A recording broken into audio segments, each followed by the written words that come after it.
Hi hello నమస్తే good evening Aadab. నిశ్శబ్దం నుంచి వెలుక్కు అనే కొత్త కథలోకి వెళ్ళిపోదామని వచ్చేయండి. స్వప్నమయూరికి తన జీవితం ఎప్పుడూ తన చేతిలో ఉన్నట్టుగా అనిపించలేదు.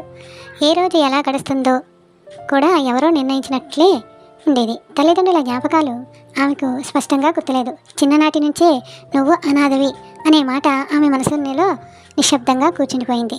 ఈ ప్రపంచంలో తన వాళ్ళు అంటే ఒక్క చిన్నాన్న మాత్రమే.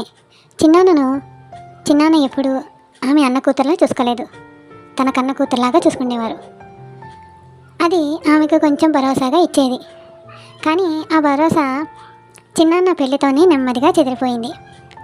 ఇంట్లోకి వచ్చిన పిన్ని మాటల్లో చాలా మృదువుగా ఉండేది. చిన్నాన్న ముందు అమ్మలాగే ప్రవర్తించేది. కానీ స్వప్నమయూరికి మాత్రం ఆ చూపుల్లో కోపం కనిపించేది. ఆ మాటల్లో ప్రేమ కాదు, లెక్క కనిపించేది. చిన్నాన్న బయటకు వెళ్ళగానే ఇంట్లో గాలి మారిపోయింది. నీ పని అయిపోయిందా అనే మనసు చెప్పేది. నీ వల్లే ఇంట్లో ఖర్చులు ఎక్కువైపోతున్నాయి. ఇలాంటి మాటలు రోజు స్వప్నమయూరి ఎప్పుడు ఎదురు మాట్లాడలేదు. ఎందుకంటే ఆమెకి తెలుసు, ఈ ఇంట్లో తన మాటకు విలువ లేదు. రాత్రుల్లో అందరూ నిద్రపోయాక ఆమె ఒక్కరే మేల్కొని ఉండేది. కళ్ళల్లో నీళ్లు, గుండెల్లో భయం. నేను ఎక్కడికి వెళ్ళాలి? నన్ను ఎవరైనా నిజంగా చూస్తారా అని ఎవ్వరికీ వినిపించని ప్రశ్నలు. అప్పుడప్పుడు ఆమె జడను పట్టుకొని నెమ్మదిగా అలకరించుకుంటూ మనసులో ఒకే మాట చెప్పుకునేది. ఒకరోజు నా జీవితం కూడా అందంగా ఉంటుంది. అయితే ఆ రోజు రాకముందే ఒక మాట ఆమె జీవితాన్ని కుదిపేసిందనమాట. ముసుగు వెనుక నిజం. స్వప్నమయూరి రోజులు ఒకేలా గడిచేవి. పని, నిశ్శబ్దం, భయం, ఇవే ఆమె స్నేహితులు. పిన్ని మాత్రం ఇంట్లో ఉంటే ఒకలా, బయట వాళ్ళు ఎవరైనా వస్తే ఒకలా. చిన్నాన్న ముందు ఎప్పుడూ నవ్వు. పిల్లని బాగా చూసుకుంటున్నాను, నాకంటే అమ్మలా చూసేది ఇంకెవరు ఉంటారు చెప్పండి అని తన చిన్నాన్న ముందు చెప్పేది. చిన్నాన్న నమ్మేవాడు, ఎందుకంటే అతను మనసులో చెడు ఆలోచన లేదు కాబట్టి. కానీ స్వప్నమయూరికి తెలుసు, ఆ నవ్వు వెనుక చాలా కఠినమైన నిజం ఉందని. చిన్నాన్న బయటకు వెళ్ళగానే పిన్ని మాటలు మారిపోతాయి. నీ వల్లే నా జీవితం ఇలా అయిపోయింది. నిన్ను పెట్టుకొని నేను తింటున్నాను చూడు, నాకు ఉండాల్సిందే అన్న ఒక్కొక్క మాటకి తన మనసులో గాయపడింది. కొన్ని రోజులు భోజనం కూడా అందరూ తినేసిన తర్వాత మిగిలింది మాత్రమే తినేది. కొన్ని రోజులు పని ఎంత చేసినా తప్పే. స్వప్నమయూరి ఏమీ అనదు, తన వంచి చేసేస్తుంది. ఎందుకంటే ఆమెకి భయం, ఏమన్నా అంటే ఇంకా చెడు జరుగుతుందేమో అని. రాత్రులు పిన్ని గది నుంచి వచ్చే మాటలు ఆమె చెవుల్లో పడతాయి. ఈ పిల్ల ఎప్పుడైనా పోతే బాగుండేది, నా పిల్లల భవిష్యత్తు ఏంటో ముఖ్యం నాకే అని చూటిపోటి మాటలు అంటూ ఉండేది. ఆ మాటలు ఆమె మనసులో నిశ్శబ్దంగా పాతుకుపోతాయి. కొన్నిసార్లు అద్దం ముందు నిలబడి తనని తాను అడుగుతుంది, నీ నిజంగా అంత భారమా? అయినా ఉదయానికి మళ్ళీ అదే ముఖం, అదే పని, అదే నిశ్శబ్దం. ఆమె ఒక్క ఆశ, చిన్నాన్న ఇంట్లోకి అడుగు పెట్టగానే ఆమెకి కొంచెం ఊపిరి. కానీ అదే సమయంలో పిన్ని మనసులో ఇంకో ఆలోచన మొదలవుతుంది. ఈ పిల్లని ఇంట్లో నుంచి బయటికి పంపాలి. ఆ ఆలోచనే తర్వాత తుఫాను మొదలవుతుంది. ఆ ఇంట్లో గాలి, పెళ్లి మాట. ఆ రోజు పిన్ని ముఖంలో అసాధారణమైన ఉత్సాహం కనిపించింది. స్వప్నమయూరికి ఆ చూపే నచ్చలేదు. నీ వయసు అయిపోతుంది, ఇంకెంతకాలం ఇలానే ఉంచాలి నిన్ను అన్నట్టు నిష్ఠూరిస్తుంది. అన్నీ పిన్ని మాట మొదలు పెట్టింది. చిన్నాన్న మౌనంగా విన్నాడు. స్వప్నమయూరి తల వంచుకుంది. మాకు తెలిసిన వాళ్ళే సంబంధం తెచ్చారు, అబ్బాయి మంచివాడట అని పిన్ని చెప్పింది. ఒక మాట మాత్రం ఆమె ఉద్దేశపూర్వకంగా చెప్పలేదు, అతను రెండో పెళ్లివాడు అన్న నిజం. స్వప్నమయూరి మనసులో ఒక చిన్న భయం కదిలింది. నన్ను ఎందుకు అంత తొందరగా పంపించాలి అని. చిన్నాన్న సందిగ్ధంలో పడ్డాడు. అమ్మాయికి నచ్చాలి కదా, ఎందుకు అలాగా తొందర పెడుతున్నావు అని తన భార్యతో చెప్తే, అంటే పిన్ని వెంటనే అంది, పిల్లకి తెలుసా, మనం చూసిందే మంచిది. స్వప్నమయూరి నోరు తెరవాలనుకుంది, కానీ మాటలు బయటికి రాలేదు. ఆమెకు అలవాటు మౌనం. ఆ రాత్రి పిన్ని గది నుంచి వచ్చే మాటలు ఆమె చెవుల్లో పడ్డాయి. ఇంట్లో ఈ పిల్ల ఉంటే నా పిల్లల భవిష్యత్తు ఏమవుతుంది? అప్పుడు స్వప్నమయూరికి అర్థమైంది, ఈ పెళ్ళి తన ఆనందం కోసం కాదు, తనను పంపించడానికి. ఆ మాట తర్వాతి తుఫానుకు ఆరంభం. భయం అండ్ బ్లాక్మెయిల్. కొన్ని రోజుల తర్వాత స్వప్నమయూరికి ఆ నిజం తెలిసింది, అతను రెండో పెళ్లివాడు.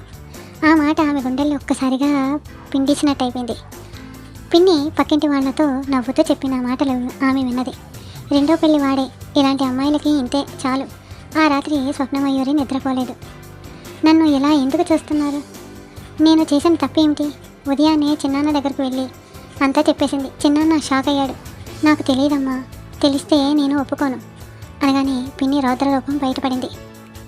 నువ్వు ఒప్పుకోకపోతే మీ చిన్నాన్న నాశనం అవుతాడు, నిన్ను చంపేస్తాను, నీ వల్లే నా జీవితం పాడైంది అంటూ మనసును చీల్చేసింది స్వప్నమయూరికి వాళ్ళ పిన్ని. పూర్తిగా భయపడింది స్వప్నమయూరి. ఒక్క క్షణం ఆమెకు ఎలా అనిపించింది, నేనే లేకపోతే అందరికీ బాగుండేదేమో, కానీ చిన్నాన్న ముఖం గుర్తొచ్చింది. నా వల్ల గొడవలు ఎందుకు చిన్నాన్న, మీరు ఎలా చెప్తే అలా చేస్తానని మౌనంగా ఉండిపోయింది స్వప్నమయూరి. ఆమె మౌనంగా ఒప్పుకుంది. పెళ్లి నిర్ణయం అలా భయంతో తీసుకున్నా కానీ స్వప్నమయూరికి తెలియదు ఈ భయం వెనుక ఒక అద్భుతమైన మలుపు దాగి ఉన్నాయి. పెళ్లి భయంతో కాదు, విధితో.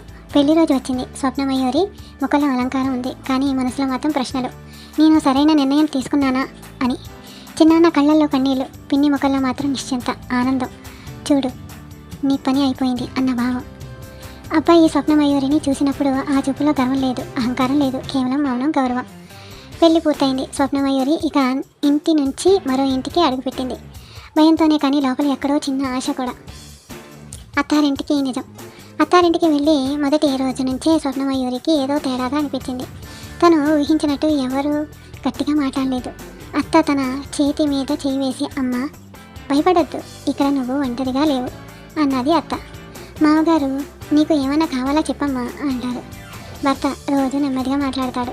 తన గత గురించి గొప్పలు చెప్పడు, బాధలు చెప్పడు, తనలో పెట్టుకుని ఉంటాడు ఆ పెద్ద మనిషి.